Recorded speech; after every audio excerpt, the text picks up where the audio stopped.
What? What?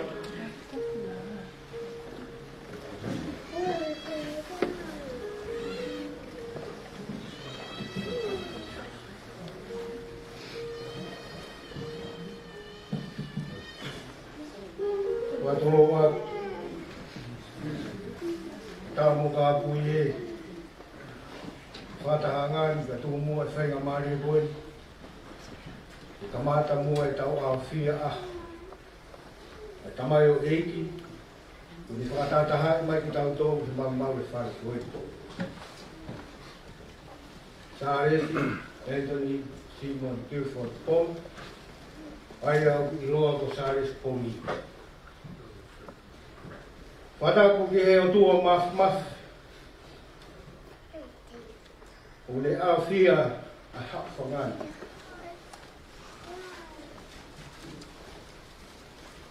He kono lau maari ni tāke kina ki tau tōru I he mau e whai koe. Whatapu ki he whahu. Mau hotu ngā I pōmpōng whakaro. Whatapu he ni kia Reiti tui wahano. A maho eik. Pehe whatapu i hapa tāpune, mo hapa tau whanua. Se whakaranga i ai whakakoa hua. Whatapu atu ke a haa whaifakau. Mo haa rotu. Pehe whatapu, i hongo whaamiri o teki a. Tau monu ki he mana whaiko. Ka tu mua rea ua tua e tari mo tō. O hiwa ahu mahu ngani. Ai ui tāma mo ui whoha e o tua. O whai mai tamai e koe. Koe hau whawhunga e atua e whamiri. Ai ofa, ka mo tari mo tō. E pom whakoa koe. Kore whamore more atu. O hiwa tau tai ni. Mo ngā ai. Ka ku pau peke pehe he koe hala u toka. Toka kou whau. Aho e whahoko ai hono maa i. Ko tai mea u toka maaria e whanonga anga e tamai o e ki. I atu ma. O te teo e otu. Whamore pe. Tō mua ke whakakato. I Pongi ni halotu ai whamiri. I ka mata ki ai au whia aho. O sāre si. Wa more pe ai tūna ke. I tau hiwa mua ngai wese himi koe ni. Tō grā wata i kōkora. Ma ki tau tō Pongi. Whānge au o himi. Whānono o himi. O whai fūfūna ki te ai kore ala tōa. Ku misteria tau mei mua i mo. Hune kofu a kira hao ko i whau. Pane heka hea whaa. Muhala i te au. Koko whai whawhana te pe ai kore ai koko. Kore koko nisi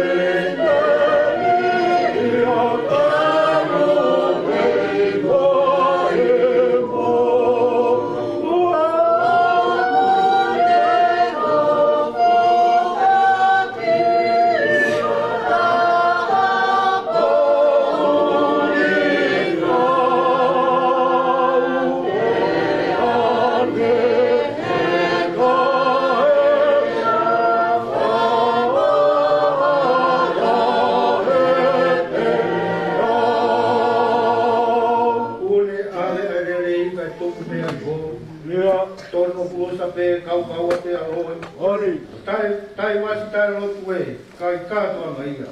Pāla fua nā te rotu, o noko ki kai ia. O kone a te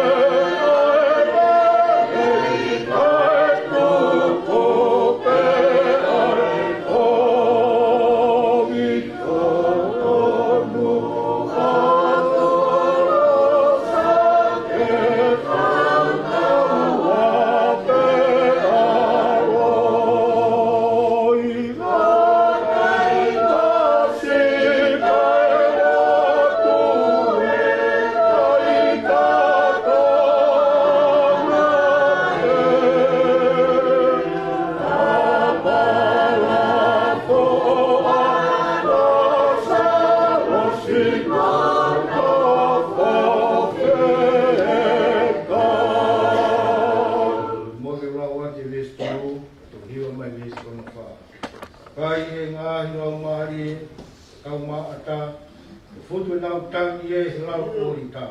Ei, sauni nai a whē, mau o tonu. Tuku pē, tati ka mau, o mau whakaoni. Vesi hono whā, e oana tau whakaanga, ngāu e o tua. Hoa e whai mata pē, whakatui mu. Koe mata hou hou e, koe ni aipuronga, a mari pē, asi o le whakona. E oana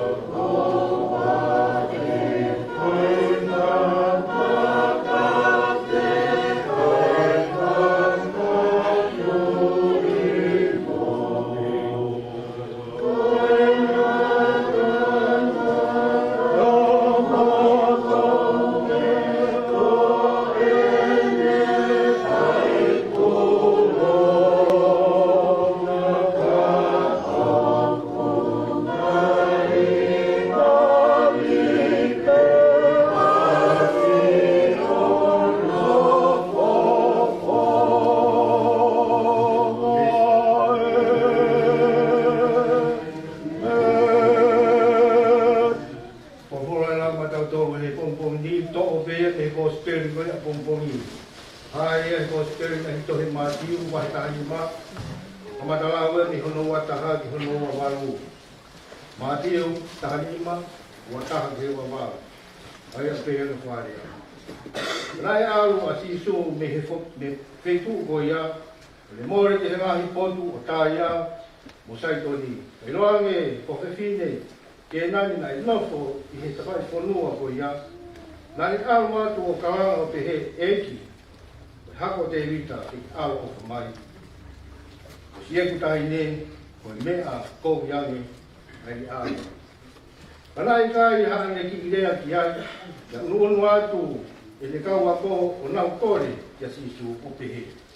Whakata ange a whewhine, he oku ne tangi tau whiu mai. Pakatari e ia o le pehe. Ui ngai whekau mai au, ka ke whakasipi o more I hako o sia.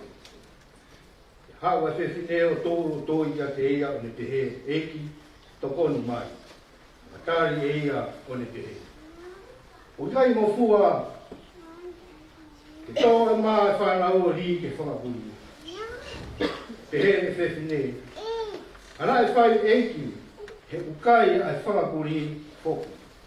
E ngāhi momo o ngana, e te pire o na ui. E tāri e sisu o le pehe ke te ina. E whine, tanga o kulahi ho tui. E whai ma au ai mea, o ke roto ki ai. Ana e mo ui, e le tahi ne, e te kua au. Oi me koe whatapu na os whaini, mo ke ngau e a peia. Ki kawenga peo whakawenga katoa ake potwofona lau pehe. Ko tui te taulawa ai. Ake peko mo whanongoa he tānoa ko ni. Ko mehena ni taki ai tui e whewhini. Nā me kalanga hako te rita a ofa mai. Ko mea kovi ange ai āwea I tā. Hanga e si su o li e whewhine ki lau. Kike anga mai whanau ke i ke whankuri. Tō li e whewhine ia ki lau au pito.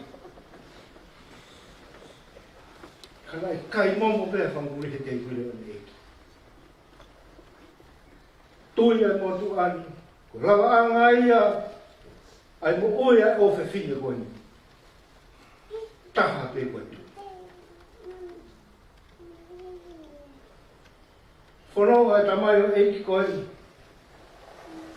Mōni koe hangana toka tāma ki hau.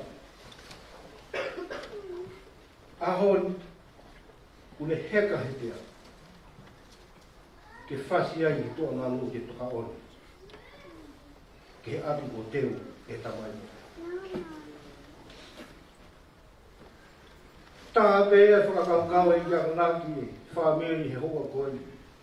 Koe ke te ahano ua, a koe tui te tau lau. Hamea pē te tau whai he maa mani koe ni. Koe tui pē tā te tau lau.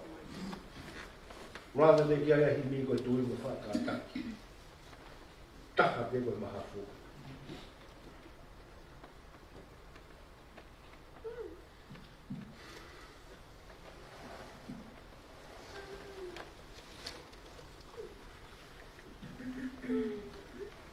Pagod mo pe, tau to hiwa mo e himi ko ni mangyang mataha. Mangyang mataha himi. Iho kau nga mama hia, kau pildi mi o sia he pulungan. Mo whaka ngau si, ai kou he mo wini. Hanga ki rangi. Ho kau nga mama hia, kau pildi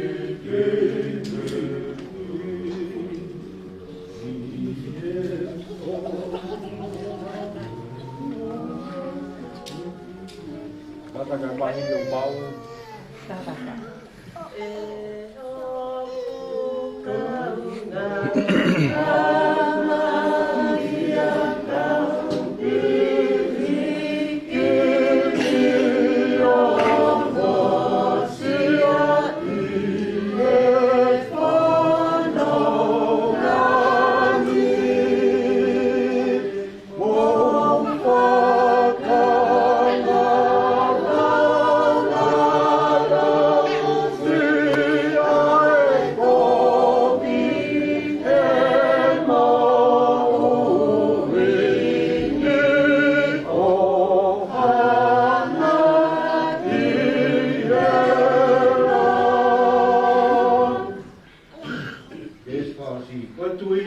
tau ai, toi mu whakataku, mafuia. Pau fua kolos peke aku, e nau pau ni, ko pau, o iau te fia. Ko e tui te tau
Koko e pera e tui e ngai tu i. Oia me. Koko e pera e eiki o ngai eiki.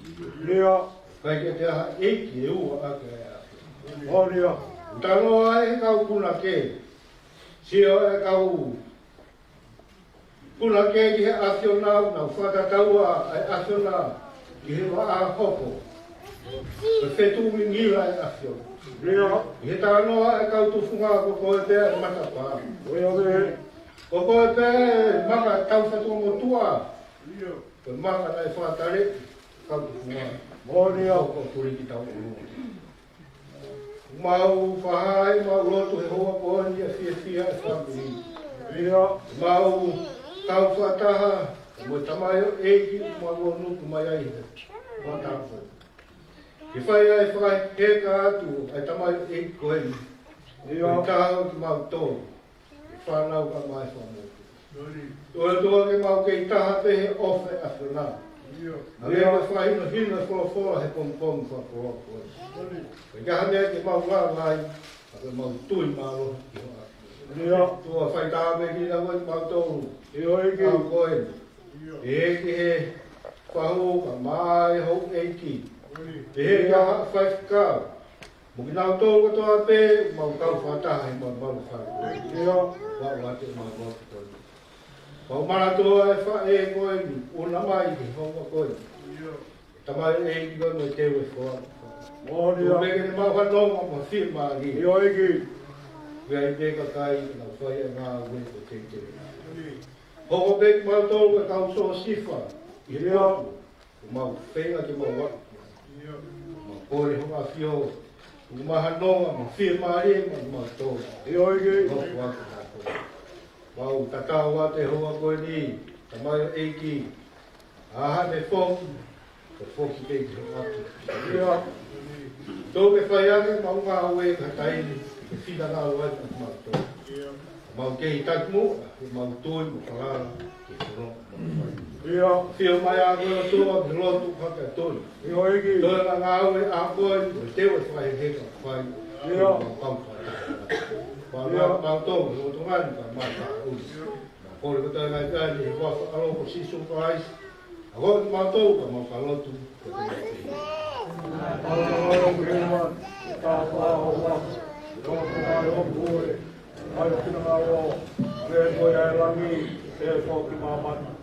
Wāki mai e hon, a mau mea tai mea nai. E whākore kore, mau ngahi ang hala. Wange e toi mau whākore kore, ati nau tōru kua peo kua mai. E au ana ke tōki mau tōru ki aia. Nā ke whāam ki mau tōru me ki. E o kō ai kore, moi mālo, moi koloria, o tā ngata, ia tā ngata, e meri. Ko more pē, mo e whaika maari ko ni, ke kata hate ki whatonia koni. Hoa koni ko hiko e, ko kāma ko whana te teo, ke awhia awhana koni. Kore pē ki he tunake, ka whiri pē whahau ko ni, mo ai mai pēha ki me tā, e ua, ki resi ai, ko kore atu ki he hoa o whaanga goi a matamana Pongi wa ata mai mua o whai harea mata aki ai a whia. O si wa Pongi koe hoa ia o moana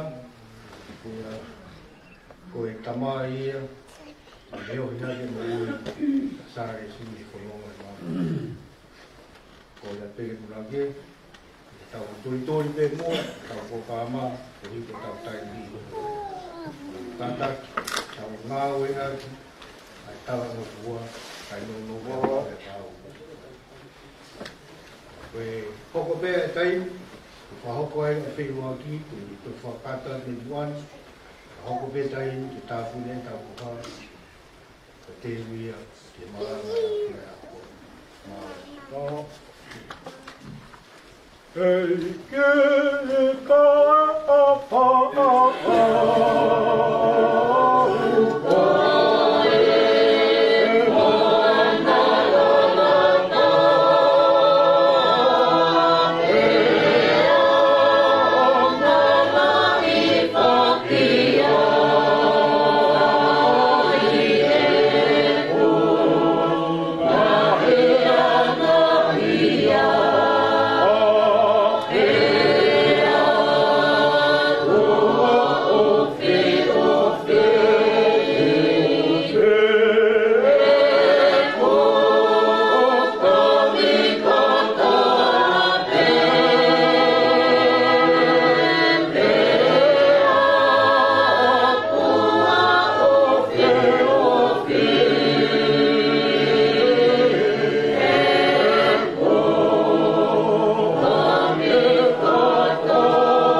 tapu ki a leiti i lopi kune kano mo ha hoi.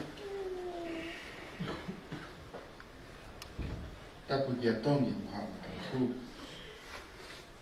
Tapu ki e whai te kau, mo hapa te kau. Tapu ki e pekia. Kāre Pongi. Ai e ule whāta haka hai mai ki tāi Pongi. I e Pongi.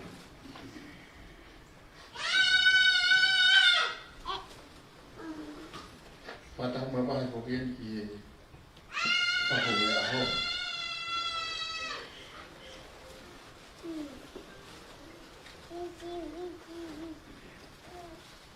E whakatapu ki a tahate, e whawhakatapua ni te tuoni. E talanga ka mua i a te au. O whai ki toa mama whau. Ka tā mua te mutua toa kuni.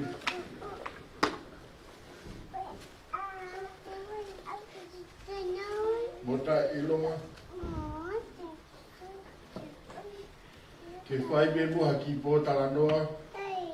Mua ki talanoa manat meri ki e poha koni. Ka ki mua ea ko ki e mau ke whakahoka te whai waka. Rato ki ngoa. Ko ki ngoa ko te mita whakawhi siu. E ko lere mai. Mi kolomua o hake. Ko māpu hei a te mua. Koto ki kolo, ko lere pe ai, pa o te ke mohe, e ko aha ke pe ko puri ki ko. Ma o te ko pāti ko.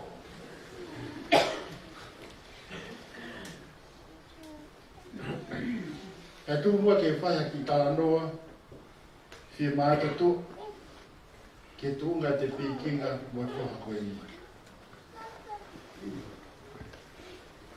I tā hiwa ni māmo hiwa anō, ai whai au keri kouru.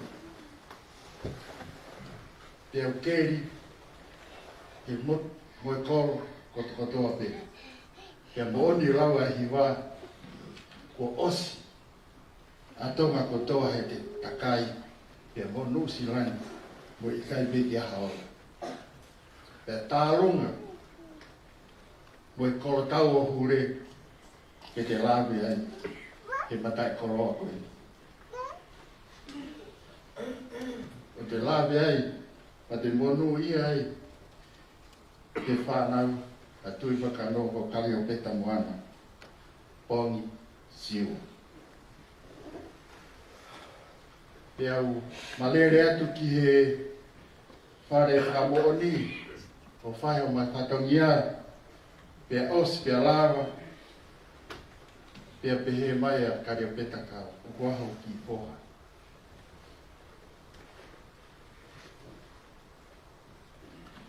Te au talangi, kui whiia. O kui tonga ka unofo pe mo ka wai. Wene kui, watala. He can welcome to my family. Ko talangi ki ai, ka pau e whia mawe sa resi ke lau au, koe taha hono whaniri, ko tari whia. Pe whanonga doi a moana ki tonga tau, o kore ka sa resi, o haa holo to. Pe he mata moana ia, e whia nofo sa resi moi ka wai. Ko ai pe te tala tutange sa resi ikai. Te mui au ia koe mau, ka pai te aha, ki o whia mau ke whia roaki mo te ti. Pake aha, ka pai te e ofa te ti au, te ofa ai. Pana ofa pi a koe a hon, mi a koe a maki a hon sana. Pea, kono a koe wāwhi ia nei, si lawe monu ai o lava ma whi roaki mo sa resi, o ma whanonga mai ai, wau meki a hon mo tau, o fu mātoro e ma whiori. To Salesi, he's a humble man. Everyone got the attitude, but not this guy. E naka kia taimia, te whanongo ai, o tau mutu ki hene whae. O kai ke irifia mai aki au, o ko irifia pe hene whae. Ke kune tala noa pe e, o ko irifia pe au ke kumami. o ku lahi tala noa ki foha koe, mo no ngongo, ka ko ilo ku no no e tai mi. Ke ka pai te tala noa, te tau aho ia tātou he matau ko ia.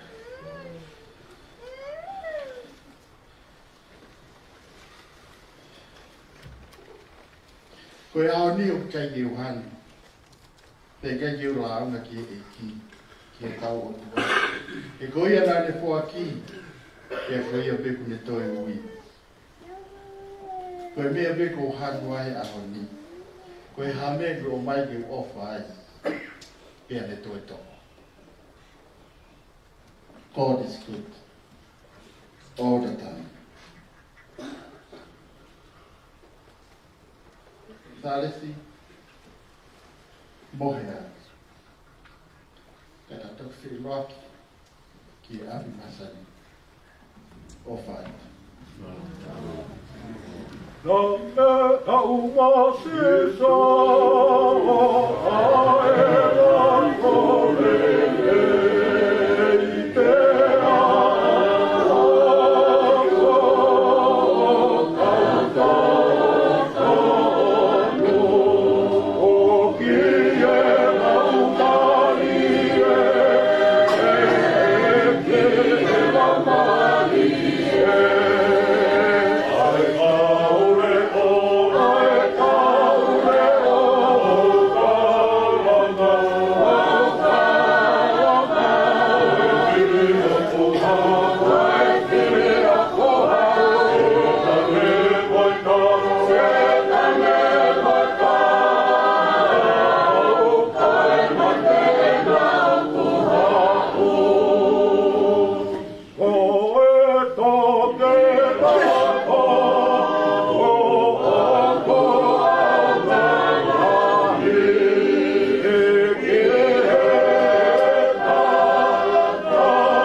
Tuloa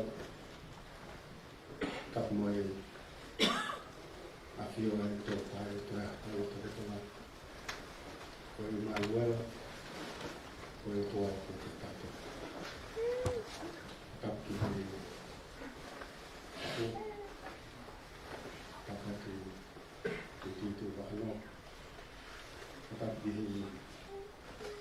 ko kamar ke bawah yang awal bisa dapat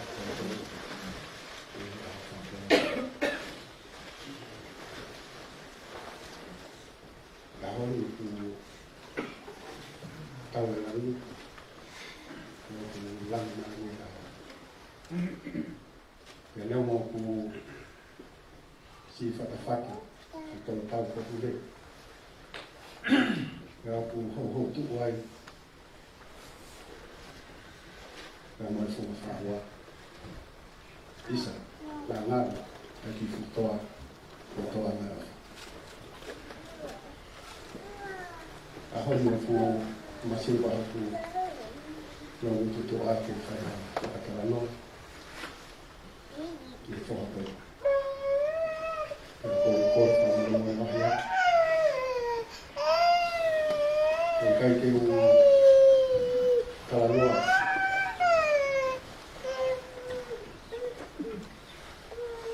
nakai di situ di kata-kata aku mau lebih dia foto aku buang lagi aku tu aku kalau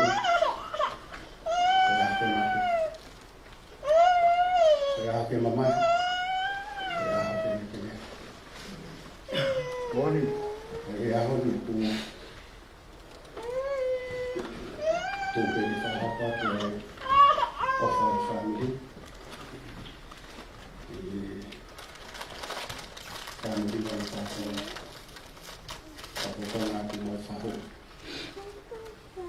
kamu murah, atau kerja awal fakta katanya, kalau family di sini, aku dia kalau mau untuk atau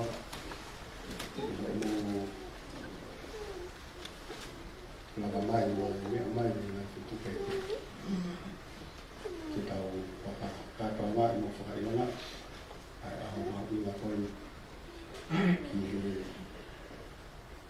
for dan pakai tapi itu for saya seperti motor apa di family o salisi o di anak tengah sama kami bapak ya kita di rumah ada aku family ya betul oh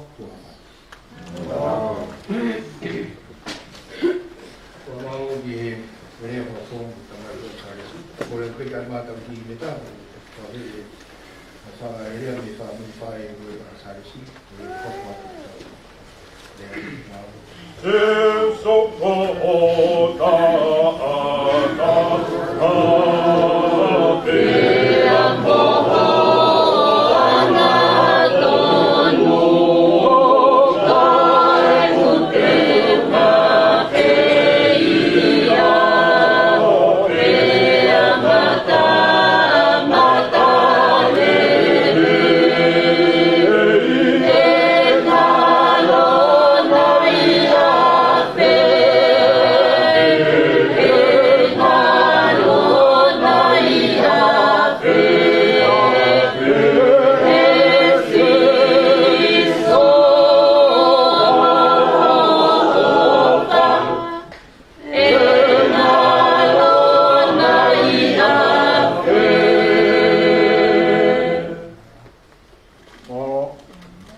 tuki o whatulou.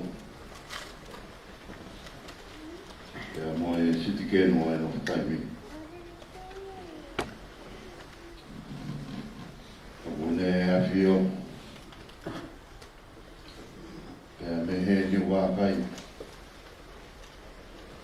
O whai tau whatau rama. Fungani. Oro. Ko e hau toka.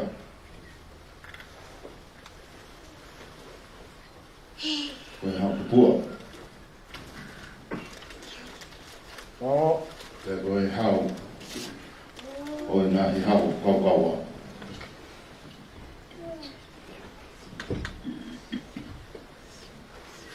Tuki e whatulou. Te mo e o ke manu e whanua. Oro. Tala ka kato e whanua ka mai lotu. Patako ke mo e whahu. Ai tau mua e aho kariai. Tapuatu ka mo reiki. Te wano. E ko whatapu. Ke ki motoro ku o mai. Ai kafa. Ka koe ka whaloa e whanua. Oro. Whatapu atu ki he kau. Kau maha whalunga tonga. Ia mohalot.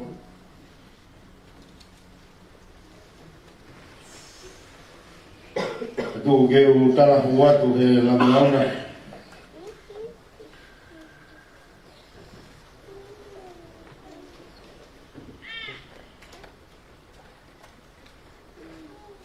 Isa he tūkonga e liu tau.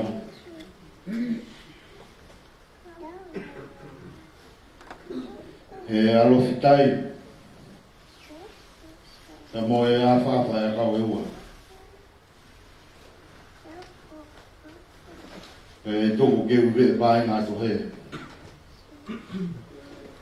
He tōa e kau ikunai.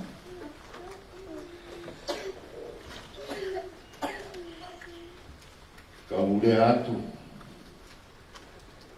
Kau rea moa. He whihinga e ngahi kakala tupua. E tuku ke uhifo atu hei tō moa. Ke tāna atu aho ko whatongi atua. Ke whawhonga atu. Ai whae. Ai sino pe kia.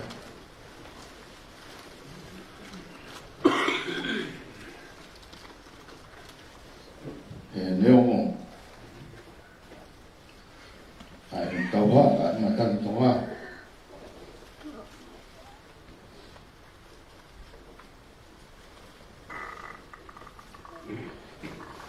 Te hane mai. Nā ko hanga hau ua homo, te taua mafua. Nā ko hi mahau e ni ea ua homa. Ea tau ia o toka. O unu me hoku mas te fua.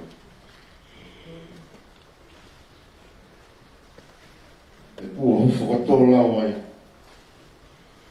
Ai fuhe lawa ko tapunga tatai.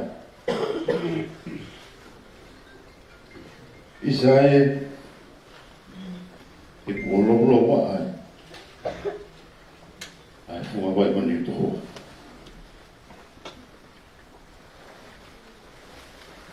E kua toa e kakapu. Mani kapu hia. Ai ano i talau. O maa utukang rungaru. Pamohono mai ngaru. E tukumua ke u whai atu. ano fofofongai o i fili motua tua koi. Koe mua ki ko kore whamori mori atu, ulo be koe anga e tau kutanga tui, mo anga e tau nofo e nofo akai ngā, koe tangata koe mea wawa. Ko kore whamori mori hei ke ngā i tunga whare ko tau peo e whamiri. Te apapau e igai ke tapai kina ati. Ka ko minga ko e whatatau ki he tau kaini. Ka mo e tau mafua ki he tokotaha ko le tataki ki tau kore ahoni. He igai ke o toe lawe ki ngā i tunga whare. Ai tamai, whae, ka mo e tamai a matamoana. Ka o mai whae, mo e tamai, ai whae a matamoana. Ko whi whakanonowe, te ko ngā ko tau taimi. O matamoana, na e tupuia, e mi e tamai o eiki, o siwari o whapongi. Mo siwari o whapongi, o ko ne tamai, ko nukunuku, kolomai, hamo. O kuhe, ai whamiri, tamai, e ma tamai. O whamiri whae, ai ma tamai, ko nukunuku, ni o toka. O kuhe, ai whamiri whae, ai whae ma tamai. O maloat, i e bēwheo hati a toto, ka mō kaumai, i ka kaumākau, i e tā riu, i e tau kakoto e o whānau. Ko e whae a matamoana, pono ingoa o Sicilia, Camila, Tabiana Pongi, e me hihefo ni o doktaku. Ai ne tangata eki. E whine eki, a Sicilia, Camila Tabiana Pongi, ko e ne iafu, talau,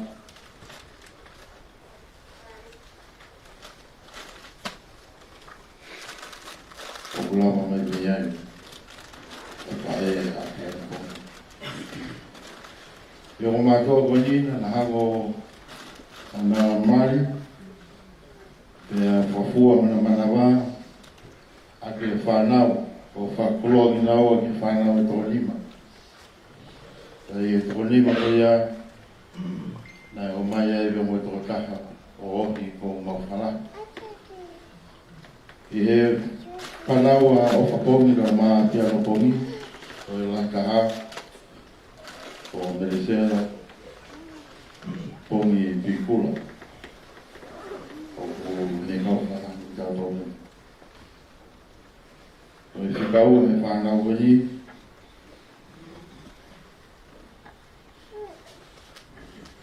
o e whae, e pekia.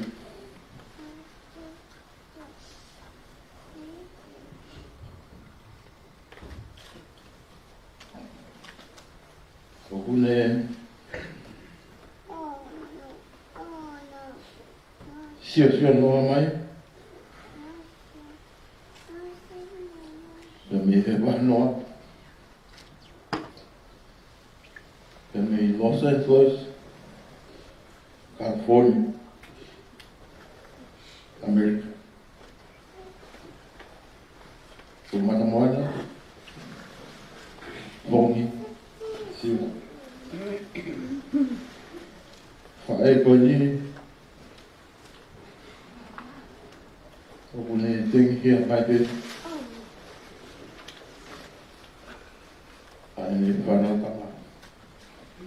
Na me te wahanoa.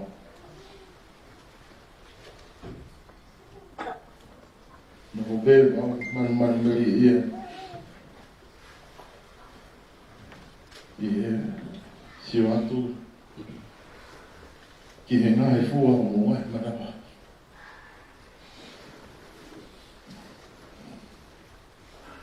Ko e whae koni.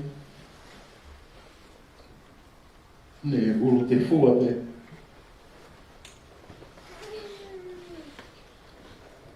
Aho na manapa.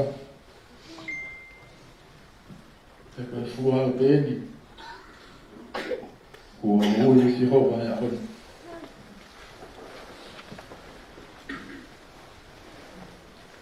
Ko whika tolo e whanau. Ko lo wina Pongi.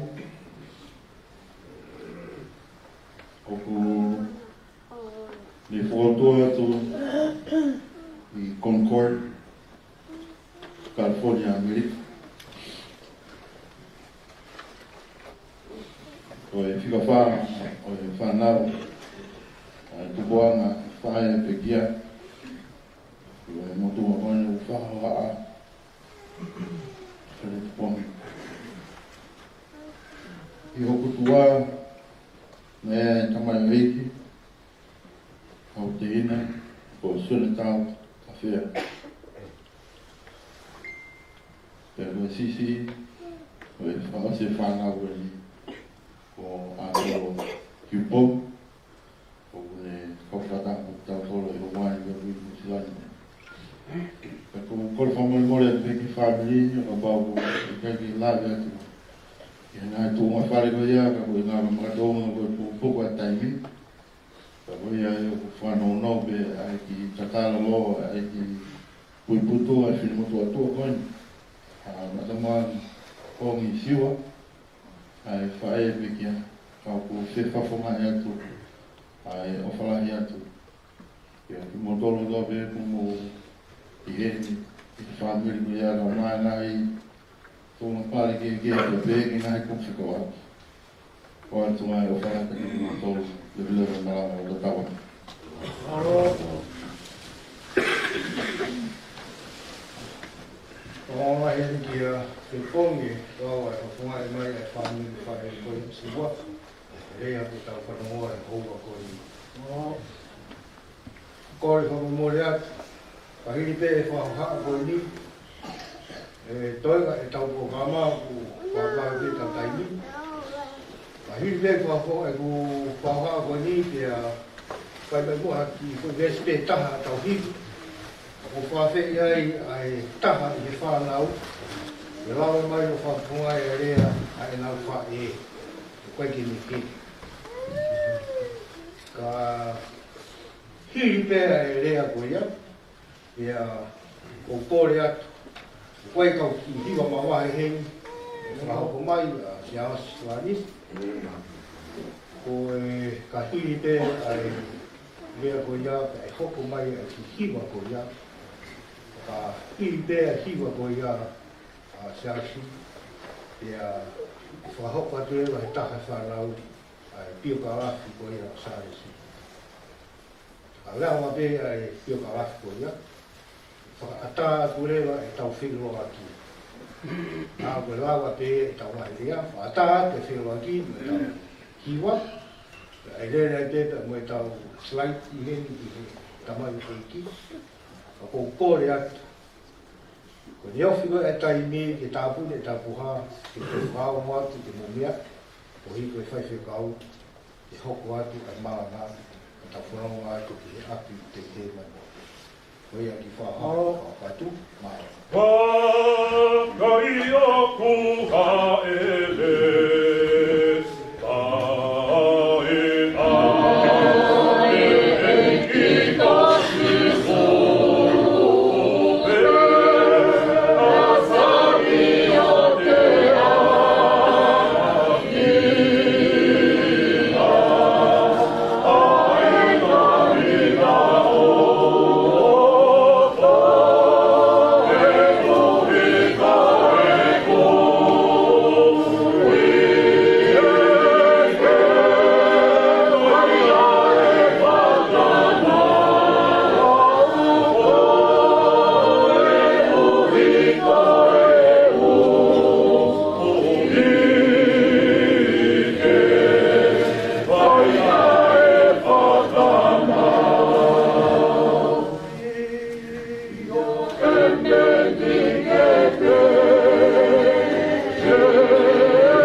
ke koe tau rea koe ka hoko koe koe tu koe rea koe a mi whaafonga mi ni whaalau koe ai whae koe wharau koe a saa koe rea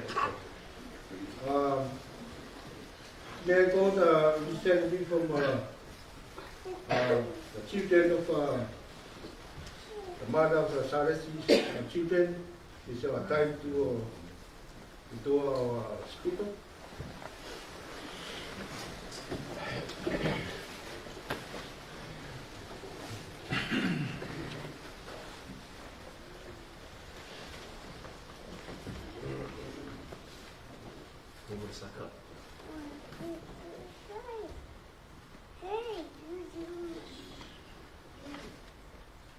Ole ke whanga I ngai tala whakapatu.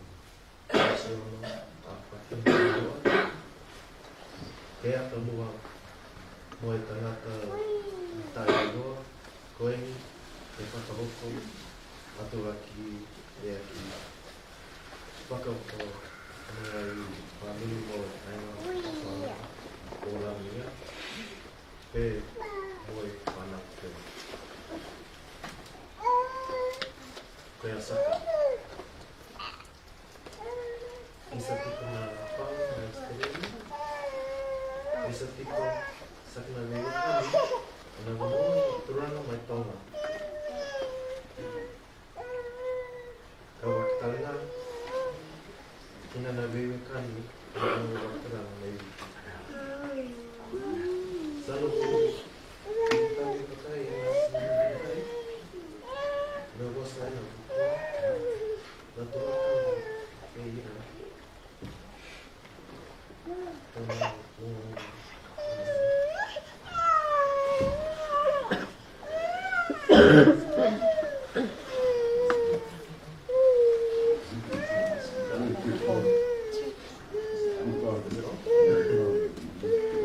Sorry. For those who don't know me, I am Charles, only brother and his partner's son. So, Lana here is my older sister, and she has asked me to submit a speech on behalf of his children.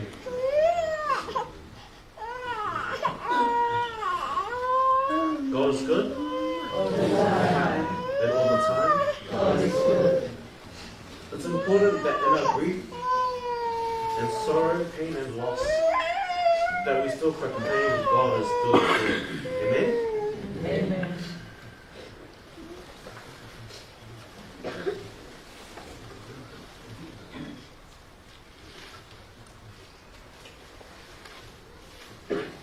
For the remainder of my speech, I'll be referring to Salesi as his government name and innocent name, but that was Charles. Later in Charles's life, he spent it resting with his kids, building a home. He was either at two places, with his family or with his other family that's staying outside. It was like, not only did Nia have to share Charles, but Charles also had all his other wives outside. He was committed to his children. When he was at home, I 100% guarantee when he was at home, he would always have one of his kids in his arms, sitting on our couch, watching a TV, feeding them snacks. Cuddles was his favorite.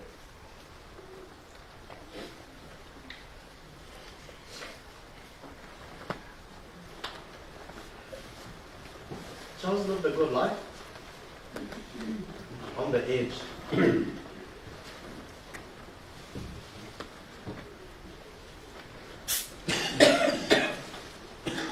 He did crazy things. He went to Fiji, he skydived, he bungee jumped off the harbour bridge. He looked like there was no tomorrow. But living like there was no tomorrow, he ate like there was no tomorrow. He drank like there was no tomorrow.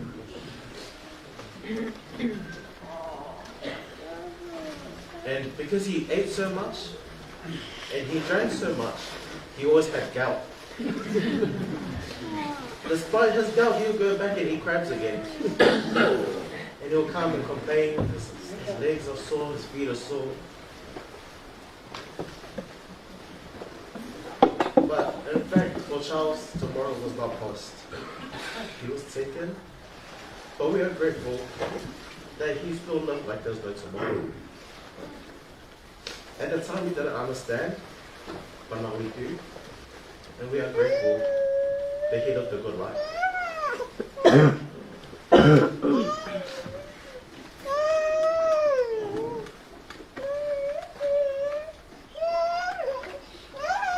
His memory and legacy lives on in his children. And Charles, I promise to remind your kids that they were loved by you.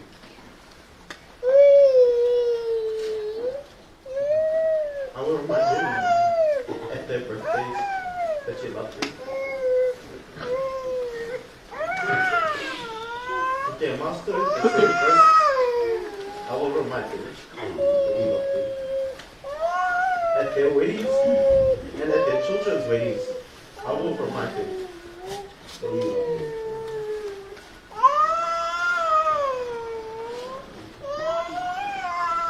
To those involved, the perpetrators involved in this passing, we hold no hate.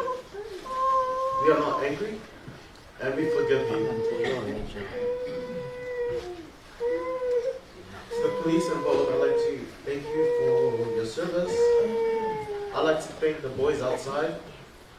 I'd like to thank them for giving him a second chance and trying to give him a second chance and take him to the hospital. I know you all got arrested when you got to the hospital, but I thank you so much for giving him the chance still.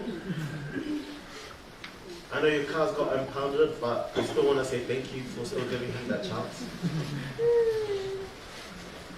I know you did that for Charles, and I know that you love him and you love his kids to care enough to put yourselves in the line for Charles.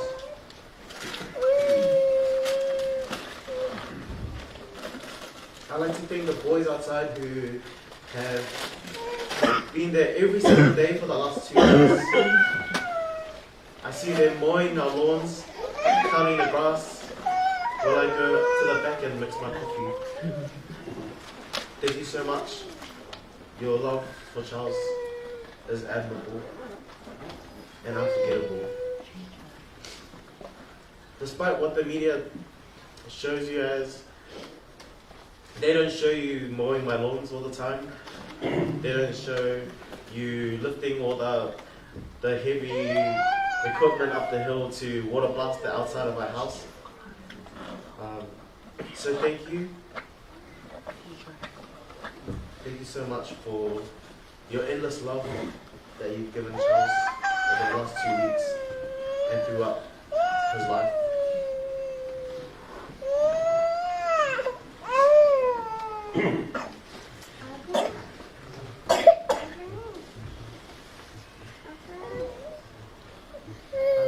Charles was a really good son-in-law to my parents. He and his son would plant blue at the back and make blue sipi for my mom. That was our fondest memory of Charles. Every Christmas he would make crabs, or he would eat crabs. And Charles and my dad would go head to head to eat the most crabs. He was quiet, but respectable. We never knew always exactly what's going on in his head,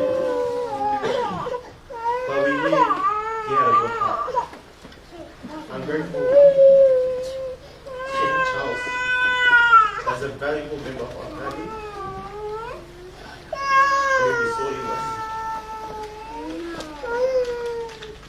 Malala Pito, Nakwa Pito, and Nakwa Pito.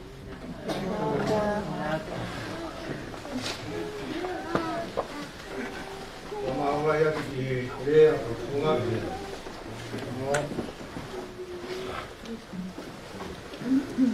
Pamalo atu e rea o kua e whamiri koe, sana koe a sari, sari.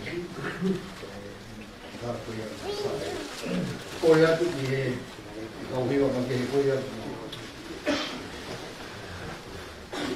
Koe o punai mo sias. Wasi, kata ki whahakoe ki hiwa koe atu. Kawa te ki hiwa koe atu, whawhewena a Sera Tutia. Ki me hoko atu ki he i hia whaarasi o Sāresi.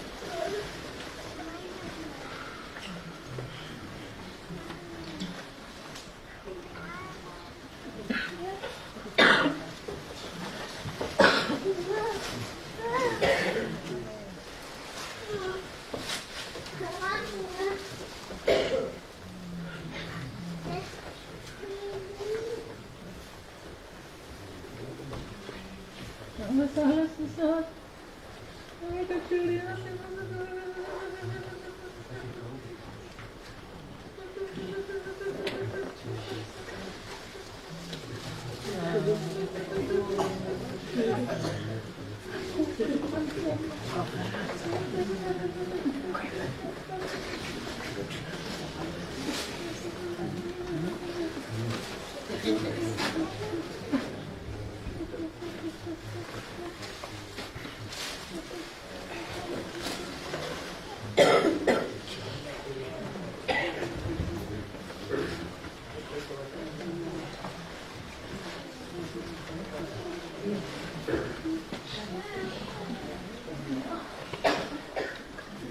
Mo le pe, ki kata pe e whamingone wha o puna o siasi o wha o hea na kurawa e ki hinga te ui ko ka ma ka oka ki tokoni mai ko hike na wala pe ta ko ka ma ma pau ki o kai ki rawa te a toko mai ka e koko atu.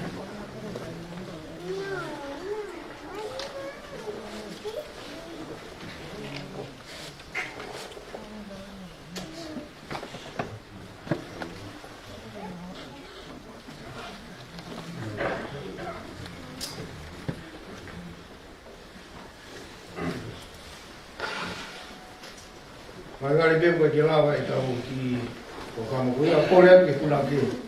A hoko mai mua tau ki mese taha tau hiku.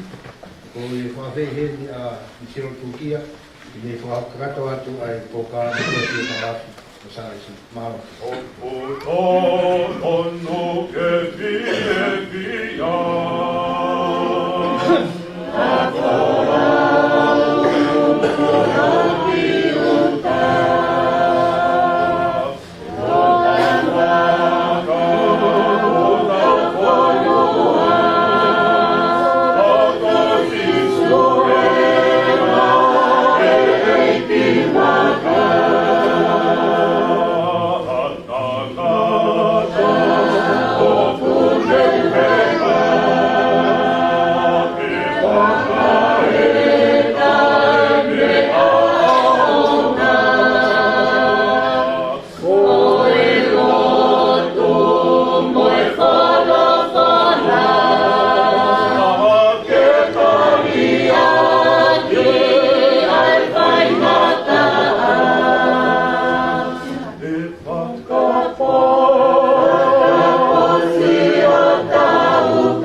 My name's Michelle.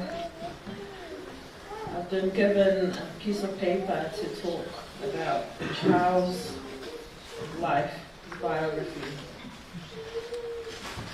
But I'm not the right person for this. God is. When I think of the name Charles, I think of the word love. We're born to love and to be loved. But unfortunately, from the day that we're born, we feel pain, there's tears, and also the day that we die. Charles was born on the 28th of May, 1991. Father of Toni Teolilo from Utui, Vava'u. Mother Matamoana Pongi from Nukunuku, Tongasake. He went to Malaya Primary School in 1998, and at the same year he came to New Zealand with his mom. He lived here for about 8 months, and then he went back to Tonga, where he was raised by our loving great-grandmother, Mariko, and she loved and treasured Charles. Moana lived here and married Devita Siwa, and they migrated here and lived in GI.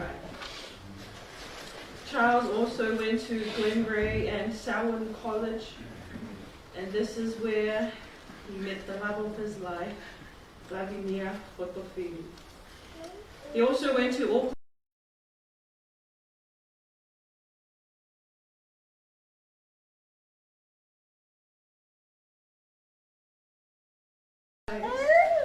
by Lavinia. They had 3 and have 3 beautiful children together, Julius, Cleopatra, and Athena. Charles is a very humble man and a loving, present father.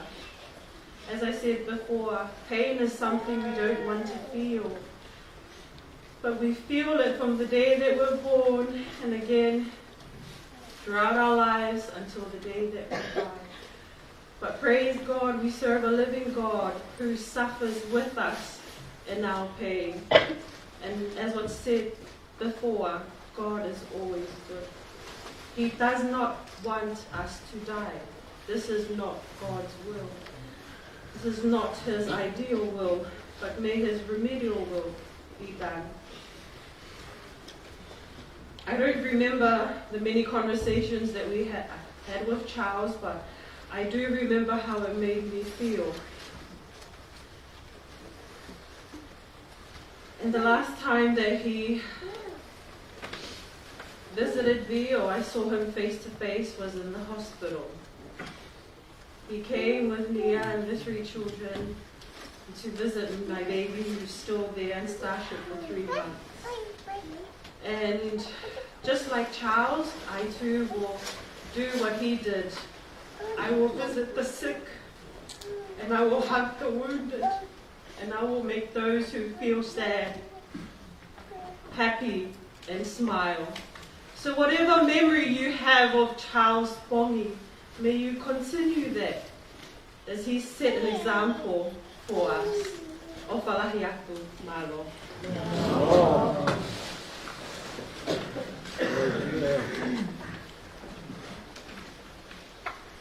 Pamalolandia, isao e lawa lei ai, I te kāpia a tāriki, a hangi te toia kumu wharangoa ki ai, I koua koe.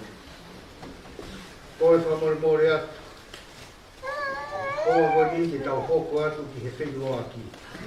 More atu, whamai pēha tau aha ki, ka hoko atu, ko kāma koe. O ke tau whenua aki, toi min te nima pia tāpuru puhati te kāma watu, o hika kamata mai. Kore atu, ko mahi no haa aina tai. Ka haa atu, ka hoko hongo, ko fia te hui ko whai hei. Ko tau mūnou, ko hina ki mūtou, ko tau mapua ki tau mūtou. Māro.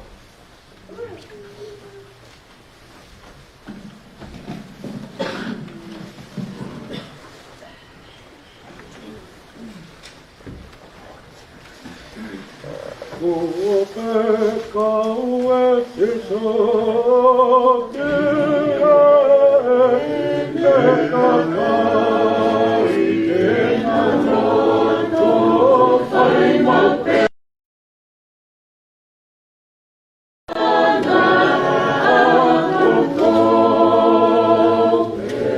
Ea ke tau whai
Bye.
vacaciones, otras vacaciones, que mate, esto con la guía, no venga con una mea y tú.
Tangi peme mano.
Wamaro atu I ai hiwa o mai.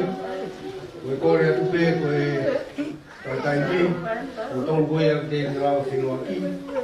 O kātaki o tō mai. Tātahani manoa ka whaasosia e tau whenua ki. Tātahani me hima.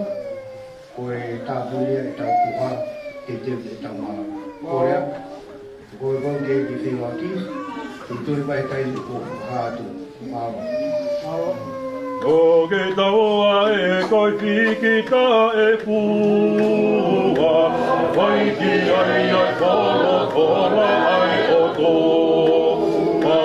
Ka koe ni no ka whainga mari e ta mauha tahi o whape. Te koki taua e koi whiki ta e pua, wai ki ai ai whoro tora ai o tō. Waka ko e ni o ka whainga mari e ta mauha tahi o whate e malosi so o wha. E i mai ke tutu ke tā.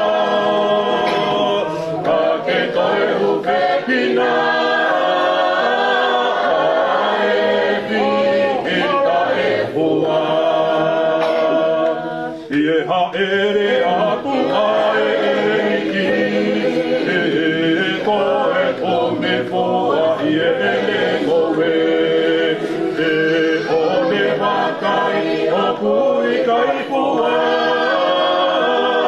one lotore wake me ta ake e ha ele atu ai ki e koe tome poa Ene koe, e one wakai, o kui kai pua, one lotare wake me ta ake, e malose so, o wha, e I kai peke, tutu ke ta, ake toi ruke kina,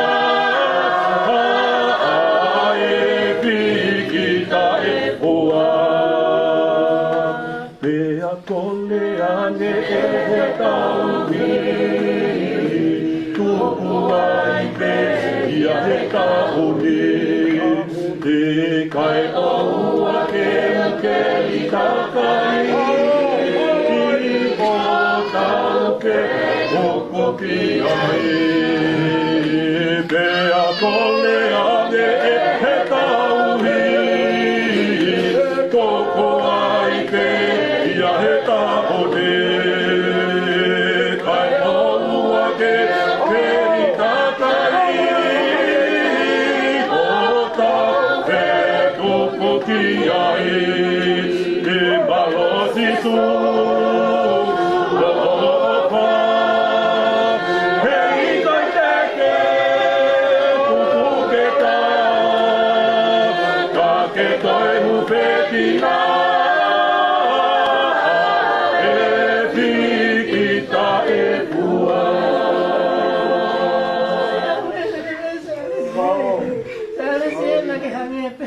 mahal tu kuake.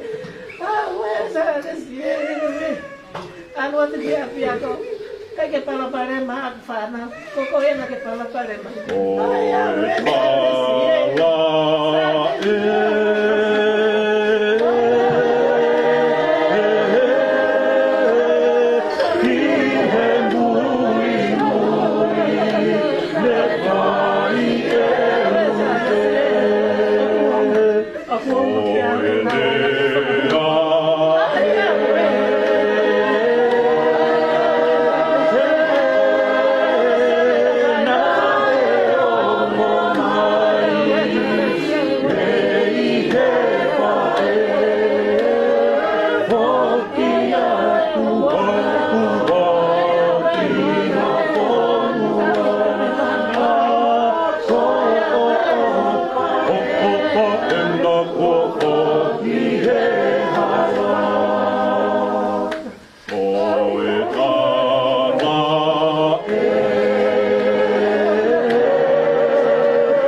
Oh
Na e ha o mo te so.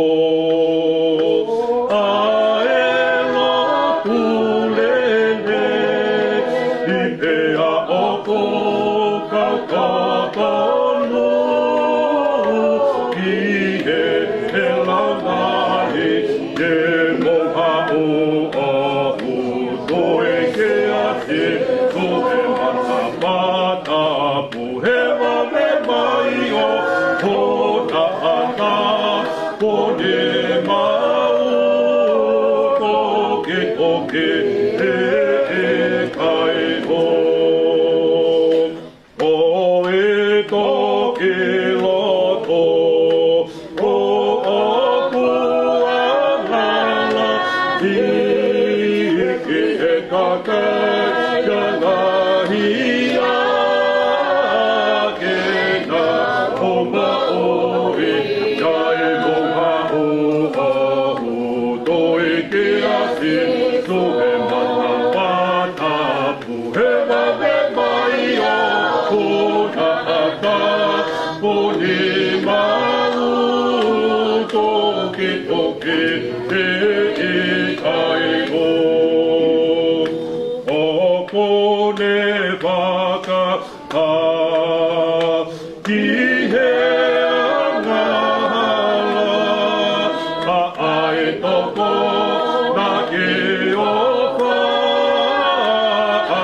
o toko o wa moha o ahu toi ke ate e mata pata he mame mai o ka ata o ne mau toke toke e kai o. Pamalo atu ki he hiwa, pamalo atu ki hong whamiri, i he whio atu, o tau whahoko e hoa koe. Koe lewe ai, ai tau whio atu. Kamata ai heka ai tangata ki hono waka, ki tewe wholau e aha koe. Toi ni mai, o mori mori pia ka ngau e whare, tāpu nangi tāpu haka kamata e tau maa.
In the name of God, the Father, the Son, and the Holy Spirit, I stand.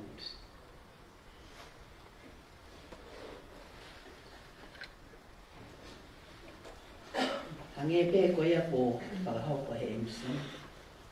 Ko kuhiwa ko se taita tangoy peao kinahoi veikui. Ko fai fekawau ko siasi metotisio nusila. Pea ko iheni tautaha moi fai fekau siasi metotisio nusila ko le tauhi ai siasi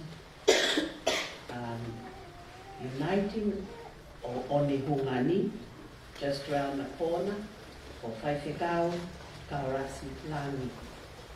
E tokoni ki a te ao, e whai o wau, mamawha e haoni. O moki heni, e koe Whaiwhekau au. O Sares, o Hutoka, o Kuki Imoho. Iyo. Kohokuno.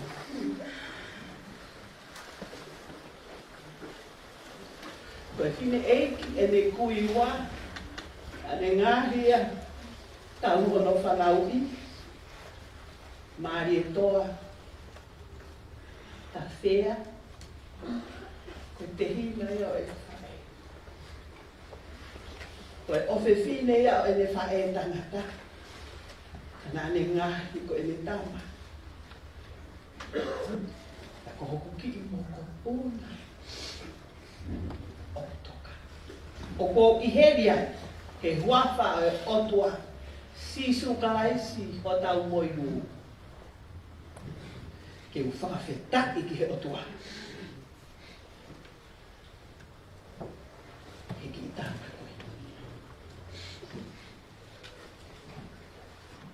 My name is Sedaita Tamoe Peao ki Nahoi Veikune. I am a minister of the Methodist Church of New Zealand and I am a grand aunt of Charles Pongi. I'm here with a fellow Methodist minister who looks after the church here in Onehunga, Reverend Karasi Langi, to assist me in taking this service. My time was 11. It's now a little after 12. I am told we can extend for an hour. because Charles is very important to us all. We thank Tipene for your graciousness. Because we don't have much time, I ask that o kore whakamore atu ki he kāinga tonga. O hiuksi isi e taimi a tuku mai maki maua mo whaiwhikau kaurasi. E ngā lailai ngā e ki pere a whakapiritania. Koe uhi o koe ke oa te tau fu'uroloa. Kai aonga e o wau whakawhetai o tuani ki he tau whānau o kunau i heni. O whima te awe te ai o whae o tua. O hemi a sias koe siriana tau a taina tonga, te uspela o whakamaro ke kau hiwa mahi e ahoni. Whakawhetai te ki. Tā te tau hiwa he himi a sias koe siriana koe whaiwhikau me to tisi au. Ea tau hoko atu e pe a ki o kalama no. Ka tau hoko atu ki whai toka. Ke tau lohi. E lau maari e mahi. O a ahi ho kakai. Ko koe pēna e tupu ai ho maungahi ata mai. Ha umo haiwi mei e lai. O tufa e mau whonua. Ha ere mai o whakamama ho maungahi o anga. Ha o ririmi pē ho o wha i ho mau ata mai i kotoa. O ngauhi ke mālo i pē. Ai vai ho mau lau maari. E whakailo kia ki mau tōku. Ai toko tōku toku taku. Ai atu pēa e whakamālo. He tamai pēa moe alo. Mo koe whoki lau maari i he kuonga furi pē. I hua whasisu ka aisi ko mau eki. Amen. Ke tau hiwa mua mo mea pēgalo. Himi te au mo furu mawha. Himi tahataha se asue siriana.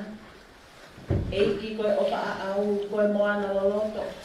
Te angalo hifu ki ai e kungahi angahia. Te ko ufi e ko kotoa pē. Ki koe opa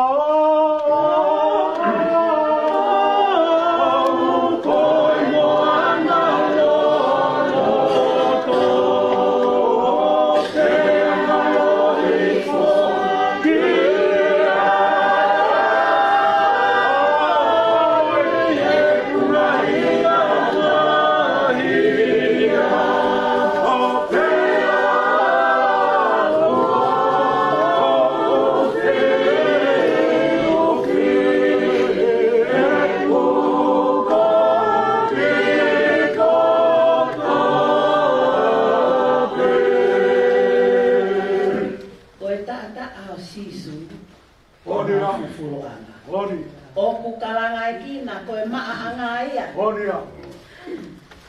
Aita ataina ki mamani kotoa pē. Koe tata o Sisu.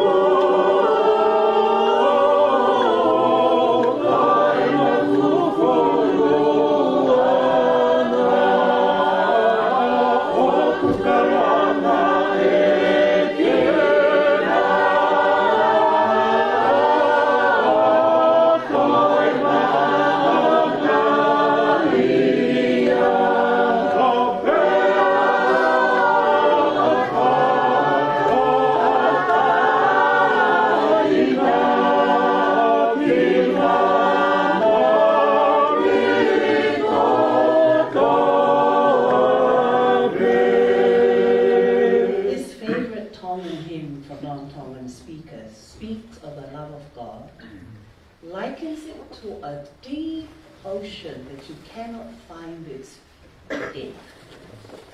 And in that love, the blood of Christ who died to save the world cleanses our sins when we repent so that we can be saved from death to life eternity. God is love. Yes, whakausi. I vai hoksino. Ia. Te vai maloto, e pou, e tau lani, o pulau mai hori. Te au i ko ilo, ai ofa tamata. Ki te vai o kusina.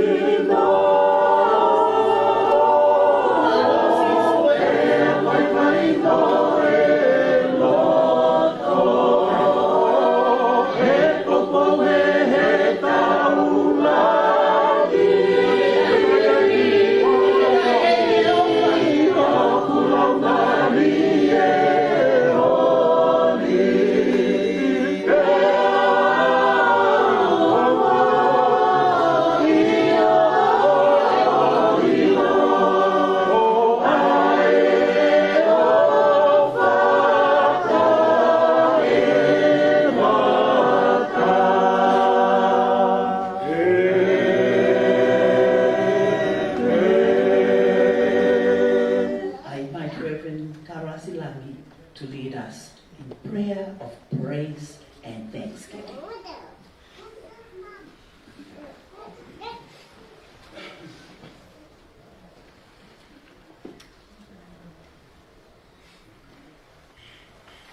Let us pray. Let us give thanks for God's love for the world, and especially that the bitterness and fear of death is taken away by faith in God.